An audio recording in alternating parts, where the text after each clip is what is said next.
Hello everyone. Good morning, or based on the location and time you are joining in, good afternoon or good evening. I am Akshay Jain, and today we are going to discuss about converting waste heat using thermoelectric generator to power microbial electrolysis cell for sustainable wastewater treatment. So let's get started.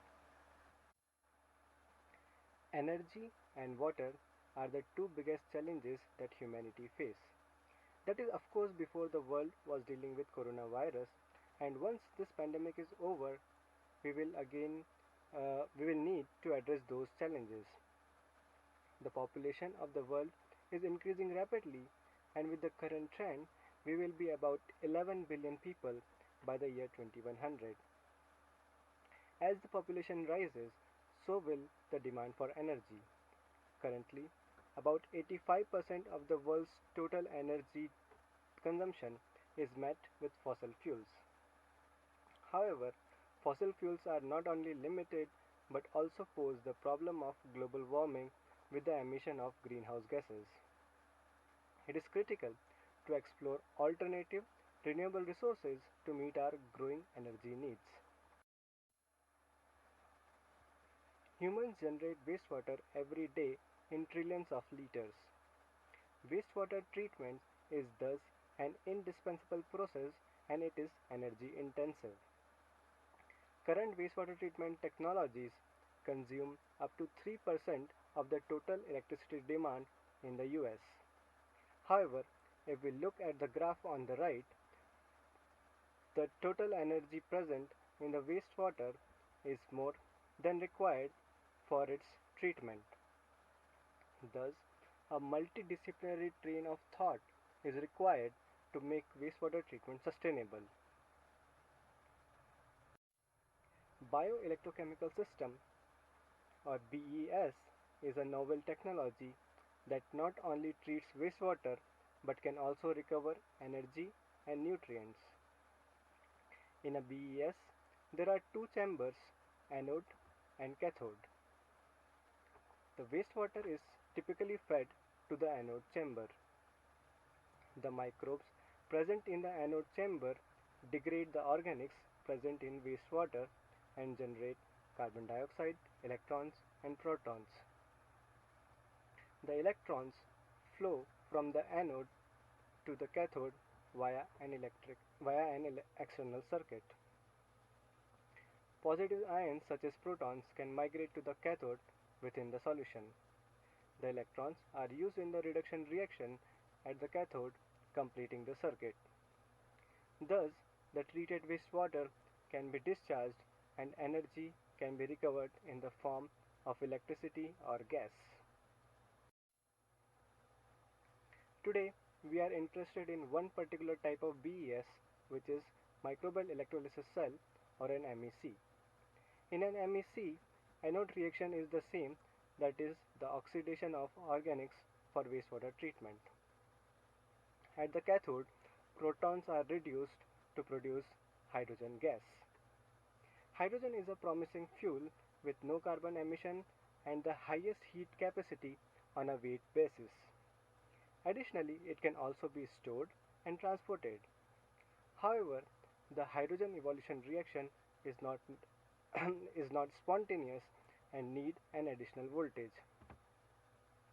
Currently, this is provided by an external power supply, but this may not be sustainable in the long term. Hence, it is essential to find alternative sources that can sustainably provide that additional energy. For an alternative source to be viable, it must have certain characteristics.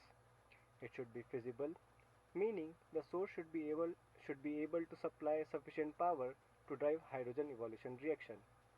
It should be continuous as intermittent supply could affect the growth of microorganisms. It should be economical as the high cost may put barriers on its use for commercial purposes. There have been several resources such as solar energy and microbial fuel cell, which is another type of BES that have been used as a power source. However, there however there are limitations to their use. For example, both solar powered MEC and microbial fuel cell powered MEC are interdependent, and poor performance of one of the systems could negatively impact the other. It is thus essential to continue the search for alternate power sources. Waste heat is another promising resource that can be utilized. Waste heat is a byproduct of many industries. One of the industries closely related to waste treatment is anaerobic digestion. Anaerobic digestion is a proven, robust technology for treating different types of waste. In the treatment process, biogas is generated. This biogas is burned and a part of it is used at the facility itself. However, there is still a surplus of heat energy available from the burning process. This waste heat can be utilized as energy. A device called as thermoelectric generator or TEG can convert this low temperature heat to electricity. TEG is a simple, noise-free and low maintenance device. These characteristics make it promising to be used as an alternative power source. So, for this particular study, the research question that we were trying to answer was, can waste heat be used as a power source for microbial electrolysis cell? Our hypothesis was thermoelectric generator, which can convert low temperature heat to electricity, would be able to power microbial electrolysis cell. The experimental setup of the experiment is shown in the image here. The gaseous heat was blown over the hot side of the TEG, and cold water was flown in the chamber below the cold side of TEG. This temperature difference creates a potential that generates an electric charge. The TEG was connected to the MEC as shown in the figure. For the analysis part, TEG was characterized to understand its thermal and electric properties. Next, the TEG was evaluated for its feasibility as a power source for MEC. We also analyzed some other cold sources to further assess the system. So let's jump into the results. TEG was first characterized for its thermal and electric properties. On the left, you can see the open circuit potential for a 1 TEG system with two different temperature differences. It is evident from the graph that with a higher temperature difference, the efficiency of the system increases. Open circuit voltage at a temperature difference of 18 degrees Celsius was almost double than when the temperature difference was only 10 degrees Celsius. This result was proved further with a polarization curve on the right. If we look at the power density plot, the peak power density observed for the system with 18 degrees Celsius temperature difference was 4 times higher than when the temperature difference was only 10 degrees Celsius. Thus, it was clear that TEG's performance is better at a higher temperature difference. It should be noted that the maximum voltage achieved by this 1 TEG system was about 0.12 volt, which this voltage is not sufficient to drive hydrogen evolution reaction at the cathode of MEC. Thus, 4 TEGs were connected in series to check the system potential. We can see in the graph that the 4 TEGs in series, with the 4 TEGs connected in series, the open circuit voltage increased to about 0.5 volt. For practical purposes, it has been found that a voltage greater than or equal to 0.4 volt is sufficient to drive hydrogen production. With this performance, the system was assumed to be able to provide power to MEC. Thus, in the next step, these 4 series connected TEGs were connected with MEC. Now, it is important to compare the results with the established source to assess the performance. The performance of TEG powered MEC was compared to a power source powered MEC with the voltage set at 0.6 volt. We can see in the graph on the left that the current performance of the two systems was similar. The current observed for TEG powered MEC was about 1.51 milliampere, whereas the current observed for power supply powered MEC was about 1.49 milliamperes. Other characteristics of the MEC system were also compared as shown in the graph on right.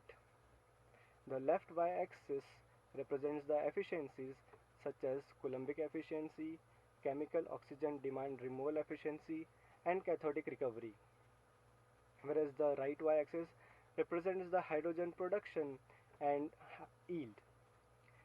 Though the results may appear to vary between the two systems, there was no significant difference observed. The hydrogen production rate in the TEG powered MEC was 0.48 meter cube per day.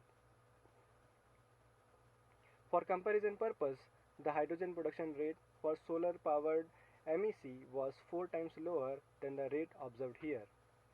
Therefore, it could be concluded from these results that TEG is a feasible source of power for MEC.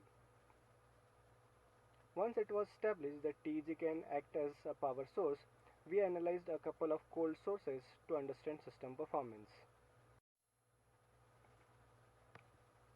First, the water that was recirculated at the cold side of the TEG was kept in a cooler to increase the temperature difference. As expected, the performance increased for the system. The current almost doubled to 3.5 milliampere when the temperature difference was 28 degrees Celsius. Other parameters also showed improved result. The hydrogen production rate increased to 0.75 meter cube per day, which was about 1.5 times higher than the previous result. These results are expected as we discussed earlier that the efficiency increases with higher temperature difference. Next, we replace the cold water with ambient air. Air is available free of charge and could be used as a cold source. It can particularly be promising in cold regions. In this experiment, ambient air at a room temperature of 26 degrees Celsius was used as the cold source, giving a temperature difference of 20 degrees Celsius. There was a sharp decline observed in the performance, with current reducing to about 0.7 milliampere. Other MEC parameters also other MEC parameters also performed poorly. Hydrogen production rate decreased to 0.13 meter cube per day, which was about 3.5 times less than the air-water system at a temperature difference of 18 degrees Celsius. One of the reasons could be the difference in heat transfer coefficient. The heat transfer coefficient for solid-liquid state is higher compared to that for solid-gas state. Though the performance was poor, the system certainly provided proof of concept that the TEG could provide sufficient power enough to drive hydrogen evolution reaction. To conclude, it was demonstrated that waste gaseous heat can be used as a heat source for TEG. TEG powered MEC is feasible and performed similarly to when powered with power supply. The efficiency increases with higher temperature difference. I would also like to share some perspectives. There were some challenges with the configuration of the system. For future studies, there should be a better configuration for effective control of hot or cold airflow. Mathematical models should also be developed to optimize other parameters of the system. It is important to assess the system at a scaled up level. It can help to evaluate the economic viability of the system. Finally, the functions of BES should be developed to guide further research in the field. That is all from my side today. I would like to thank you all for listening to this presentation and to GSA for putting these extra efforts. I hope you all stay safe and healthy.